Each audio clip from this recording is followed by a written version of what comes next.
اور رائق درانی اپنی ملکیت سے کبھی دستبردار نہیں ہوتا۔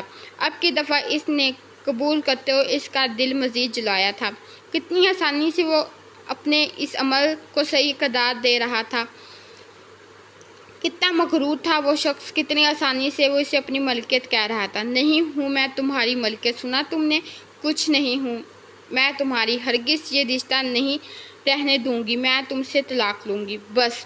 اس نے پوری شدت سے دیوار پر مکہ مارا تو ایلیوینا نے سہم کر پیچھے ہٹی۔ ایک لفظ اور نہیں، اب اگر طلاق کا نام بھی زبان سے نکالا تو کوئی اور لفظ نکالنے کے قابل نہیں بچ سکو گی۔ رائق درانی کی ملکیت ہو تم، اور اب تم قبر تک رائق درانی کی ملکیت رہو گی۔ اگر تم نے اپنی پہچان بدلنے کی کوشش کی تو تمہارا جنازہ مجھ پر حلال ہے، یہ بات یاد رکھنا۔ وہ ایک جھٹکے سے اس کا چہرہ دبوچتا اس کے منہ پر داڑا تھا، جبکہ وہ نفرت سے اپنے چہرہ ہی پھیر گئی تھی، اور اس کا اس طرح سے چہرہ پھیرنا رائق درانی کو آگ ہی لگا گیا تھا۔ اس نے ایک جھٹکے سے پھر سے اس کے چہرے کو دبوچتے ہوئے اپنے سامنے کیا، اور اس کی آنکھوں میں بے تحاشا نفرت کے شرارے جل رہے تھے۔ اس کے چہرے پر دنیا جہاں کی قطاحت تھی، اتنی نفرت، وہ بھی رائق درانی سے اپنی محبت،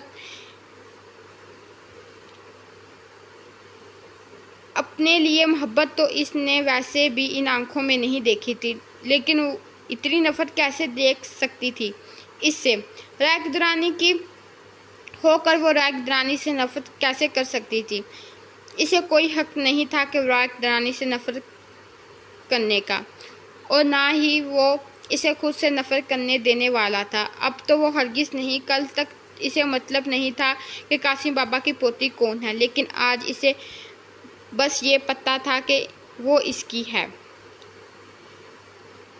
وہ اس کی محبت، اس کی چاہت، اس کا جنون، اس کی دیوانگی تھی۔ ہاں، یہ جان کر کہ وہ زئی خاندان سے ہے، اس کا دل تھوڑی دیر ڈھول پڑ گئی تھی، کیونکہ اس خاندان کے کسی انسان سے وہ محبت نہیں کر سکتا تھا، لیکن اسے قبول کرنا تھا۔ وہ قبول کرنے میں اسے تھوڑا سا وقت درکار تھا۔ وہ اپنی محبت مار نہیں سکتا تھا۔ اس نے زندگی میں پہلی دفعہ کسی کو چاہا تھا۔ اسے بس یہ پتہ تھا کہ وہ اپنے دادا کو کوئی تکلیف نہیں دینا چاہتا۔ اگر اس کے دادا نے اسے مجبور کرتے تو شاید وہ اپنے دادا کی پوتی سے رشتہ نبھانے پر مجبور بھی ہو جاتا، لیکن وہ ایلیوینا سے پھر بھی کسی قیمت پر دستبردار نہیں ہونے والا تھا، کیونکہ وہ اس کی پہلی اور آخری محبت تھی۔ اور یہ قسمت کا کھیل تھا کہ دادا کی پوتی بھی ہی اس کی محبت نکلی تھی، اور اسے یہ قبول کرنے میں کوئی قباحت نہ تھی کہ وہ اپنے دادا کی پوتی سے محبت کرتا ہے، اور اس کی آنکھوں میں اپنے لیے نفرت دیکھنا اس کے لیے بے حد اذیت ناک تھا۔ لیکن وہ اس کی آنکھوں میں اپنے لیے نفرت دیکھ رہا تھا اور سہ رہا تھا، جب اچانک دروازے پر دستک ہوئی۔ فاخرہ اندر داخل ہوئی تو اس نے ایک جھٹکے سے اسے دھکا دیتے ہوئے خود سے دور کیا اور چہرہ پھیر لیا تھا۔ بیٹا، میں ایلیوینا کے لیے کھانا لے کر آئی ہوں۔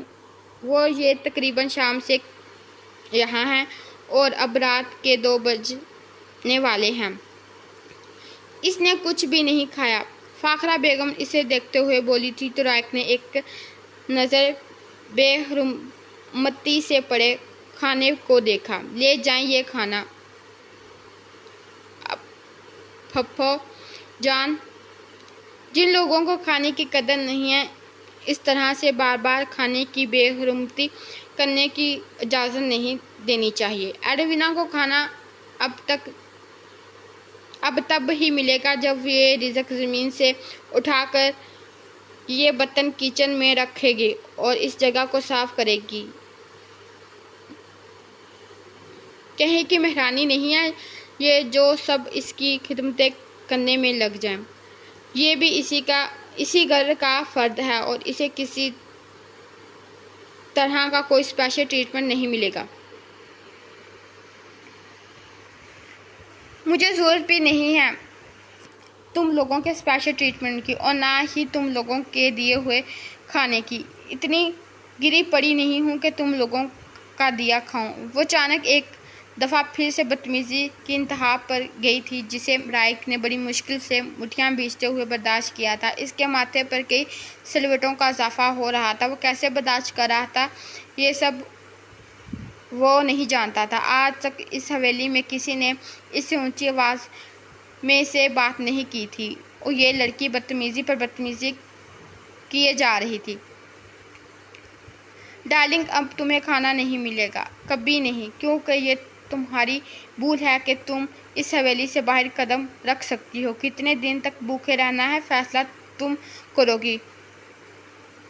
پھپھو، جائیے، آپ بھی آرام کیجیے، رات کے 2 بج رہے ہیں، آج کے لیے اتنا تماشا کافی ہے۔ وہ کہہ کر اس کمرے سے نکلا تھا، جبکہ پھپھو بھی ہاتھ میں موجود ٹرے دیکھتی اور ایک بے بس سی نگاہ اس پر ڈالتے کمرے سے نکل گئی تھی، جبکہ اس نے پلٹ کر دیکھنا تک گوارا نہ کیا تھا، اور ان کو باہر خاموشی چھا چکی تھی۔ 3:30 بجے کا وقت تھا، اب تک یقیناً وہ سب سو چکے ہوں گے۔ یہ وقت ٹھیک ہے، اس نے یہاں سے نکلنے کا۔ اس نے زمین پر پڑے ہوئے کھانے کی طرف 2 نگاہیں اس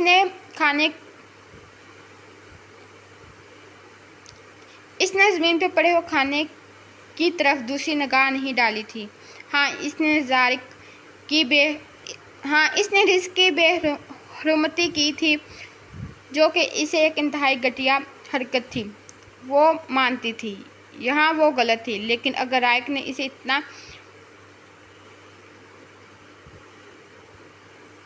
ایٹیٹیوڈ نہ دکھاتا تو وہ یقیناً بنا کسی کے کہے وہ جگہ صاف کر دیتی۔ لیکن وہ رائق درانی کا حکم کیوں مانے، اور وہ کس کے حکم کی پابند نہیں تھی، اور نہ ہی وہ یہاں رہنے والی تھی۔ وہ یہاں سے نکل کر سب سے پہلے اس شخص سے آزادی حاصل کرنے والی تھی۔ اس نے آہستہ سے دروازہ کھولتے ہوئے باہر دیکھا۔ باہر ہر طرف اندھیرا چھایا ہوا تھا، آگے پیچھے کوئی بھی نہیں تھا۔ وہ تیزی سے کمرے سے باہر نکلی، ان سیڑھیوں سے گزرتے ہوئے سامنے بڑے دروازے کے قریب آئی۔ بڑے دروازے کو اندر سے بڑی کنڈی لگا کر بند کیا گیا تھا۔ اس نے اس بھاری بھرکم لوہے کی کنڈی پر اپنا ہاتھ رکھتے ہوئے اسے پیچھے کی طرف کھینچنا چاہا تھا، جب اچانک سے کسی نے ایک جھٹکے سے اسے کھینچا تھا۔ اس سے پہلے کہ وہ چیخ یا چلاتی، اپنے ہونٹوں پر کسی گھنی مونچھوں کی چبھن محسوس ہوئی تھی۔ ایلوینا ایک لمحے سے اس کی سانسوں کی خوشبو کو پہچان گئی تھی۔ وہ کون تھا، اس کے لیے پہچاننا مشکل نہیں تھا۔ یہ خوشبو، یہ لمس اس کے لیے انجان نہ تھا۔ وہ پہلے بھی تو اس کے ساتھ ایسا کر چکا تھا، لیکن اب کی دفعہ اس کے ہونٹوں پر گرفت انتہائی سختی انداز میں بلا کی دیوانگی تھی۔ وہ پورے جنون سے اپنی تشنگی مٹانے میں مصروف تھا، جبکہ وہ مسلسل اس کی گرفت سے آزاد ہونے کے لیے اس کے چوڑے کندھے پر اپنا نازک مکوں کی برسات کر رہی تھی۔ اس کا اثر رائق درانی پر ہرگز نہیں ہو رہا تھا۔ بھاگنے کی کوشش کر رہی تھی یہاں سے، ڈارلنگ، یہاں سے بھاگنا آسان نہیں ہے۔ اس حویلی کے باہر اس وقت لان میں تقریباً 8 بم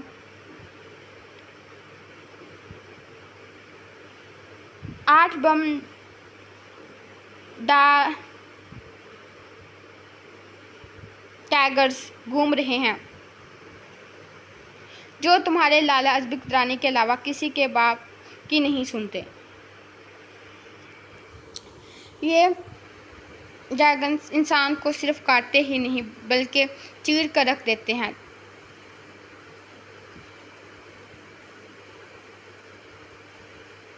تمہیں لگتا ہے کہ تمہارے یہاں سے نکلنا آسان ہے، تو یہ سوائے غلط فہمی کے سوا اور کچھ نہیں۔ اگر چاہو تو جا کر دیکھ لو وہاں۔ اس دن آفس کے اس روم میں تمہارے لبوں کو چوما تھا تو ایک عجیب سا نشہ مجھے پوری طرح سے اپنی لپیٹ میں لے گیا تھا۔ اس نشے کو دوبارہ مٹانے، اس نشے کی دوبارہ ڈوز لینے کی خواہش، میں تم سے نکاح کرنے کا خواہشمند تھا، لیکن اس وقت مجھے اپنا نشہ پورا کرنے کی طلب حد سے زیادہ سوار تھی۔ تو یاد آیا کہ تم تو لمبے چکروں میں پڑنے کی ضرورت ہی نہیں ہے، آخرکار حق ملکیت بھی تو کوئی چیز ہوتی ہے نا۔ سو جب مجھے یہ نشہ چڑھے گا تو تب تمہارے پاس ہی آؤں گا. فکر مت کرو، زیادہ عرصے نہیں چلے گا. یہ سب کچھ بہت جلدی تمہاری رخصتی کروا کر تمہیں ہمیشہ کے لیے اپنے کمرے میں لے آؤں گا، اور پھر صرف ایک ڈوز نہیں بلکہ سر سے پیر تک نشہ کروں گا. تمہارا رات دن کروں گا.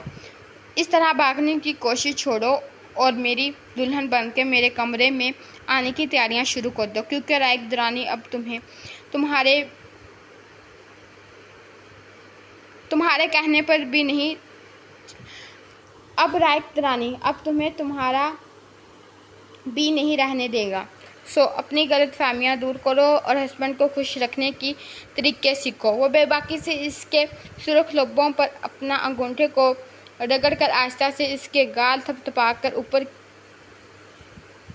کی طرف سیڑھیاں چڑھ رہا تھا، جبکہ وہ نفرت سے اسے جاتا دیکھ رہی تھی. جب باہر سے اچانک آنے والے کتوں کی آواز وہ اچھل کر دروازے سے دور ہٹی. آواز اتنی خطرناک تھی کہ وہ دیکھنے کی خواہش اس کے دل میں ہرگز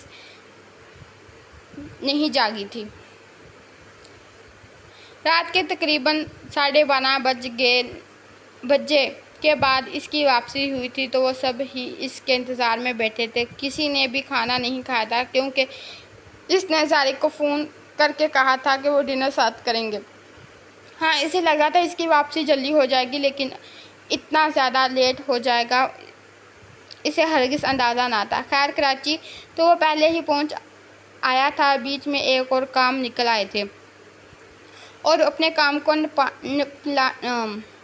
ختم کرتے کرتے اسے تھوڑا زیادہ وقت ہو گیا تھا، اور اب اسے شرمندگی ہو رہی تھی کیونکہ اس نے رائق سے کہا تھا کہ وہ اسے